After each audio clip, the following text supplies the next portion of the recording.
Imagine opening a world map and realizing there are no Americas, no Australia. The southern tip of Africa is a complete mystery, and at the edges of the oceans instead of continents you find sea monsters, real ones. Or at least that's what people believed. In the 13th and 14th centuries, maps weren't just tools for navigation. They were statements of faith, power, and imagination. If you were handed one of these maps today, you'd barely recognize the planet you live on. Let's go back in time. In medieval Europe, maps were called mappa mundi, Latin for map of the world. But don't expect anything like a GPS overlay. These weren't for travelers. They were more like illuminated manuscripts of the entire cosmos. The most famous example is the Hereford Mappa Mundi, created around the year 1300 in England. It's enormous, more than 1.5 meters tall, and it shows everything from the Garden of Eden at the top to the Pillars of Hercules at the edges. Notice something unusual. East is at the top, not north. That's because these maps weren't designed to represent direction, but divine order.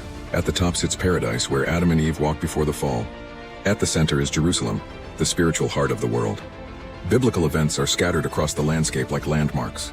The Red Sea is painted blood red, Noah's Ark rests on Mount Ararat, and monstrous races like the Blemii, headless men with faces on their torsos, occupy the distant edges of the earth. For medieval Europeans, maps didn't tell you how to get somewhere. They told you how the world fit into God's plan. Meanwhile, in the Islamic world, maps followed a different logic. Here, cartography was a science, based on mathematics, astronomy, and vast trade networks. One of the most important figures was Al-Idrisi, a 12th century Arab geographer who worked in Sicily. His map, known as the Tabula Rogeriana, was so advanced it remained useful for centuries. South was placed at the top, and coastlines of the Mediterranean, the Arabian Peninsula, and the Indian subcontinent were mapped with impressive accuracy.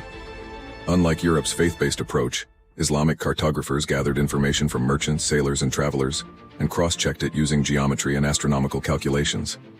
Cities like Baghdad, Cairo, and Cordoba were centers of knowledge where maps were practical tools for navigation and administration. By the 13th and 14th centuries, Islamic maps depicted Africa's east coast and Asia's landmass with a precision that Europeans wouldn't match for hundreds of years. Across all these regions, there was one thing every map shared: enormous blank spaces.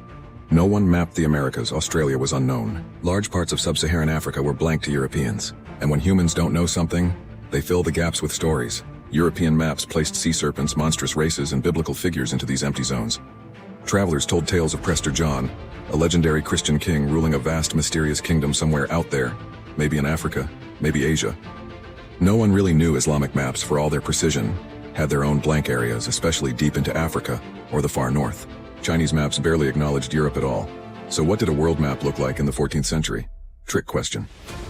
There wasn't just one, but many.